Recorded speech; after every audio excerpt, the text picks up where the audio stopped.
Lorsque vous obtenez votre visa, vous devez maintenant organiser votre voyage. Comment ça se passe l'organisation du voyage? L'organisation du voyage se passe de la manière suivante. Vous devez prévenir l'université dans laquelle vous allez que vous êtes en train d'arriver. C'est-à-dire quoi? Vous envoyez votre billet d'avion et votre visa pour qu'ils sachent la date que vous arrivez. Et de cette façon, s'il y a un problème à l'aéroport, et on les appelle, ils sauront que vous êtes à l'aéroport. Et tout et tout.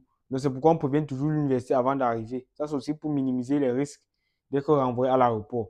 Parce que les renvois à l'aéroport, c'est un peu fréquent. Bon, c'est devenu un peu moins fréquent cette année parce qu'il y a moins de gens maintenant qui fuient.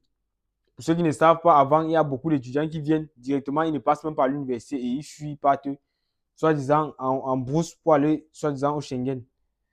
Donc, il y avait beaucoup qui faisaient cela. Mais maintenant, il y a très peu de personnes le font et ce qui fait qu'on ne renvoie plus trop de personnes. À part les visas visiteurs, je parle ici des visas étudiants.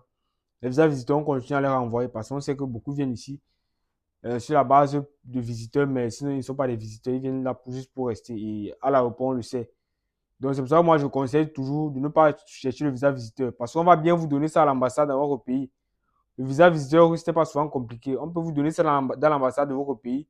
Mais arrivé ici à Moscou, on vous déporte. On vous renvoie dans votre pays. Si on constate que vous n'êtes pas, si on constate que vous n'entrez pas dans le pays pour les raisons dont vous prétendez entrer. Donc, c'est un peu comme ça que ça fonctionne. Et maintenant, vous arrivez à l'université, vous faites les différentes démarches qu'il faut. Et c'est tout. Et vous êtes déjà en Russie.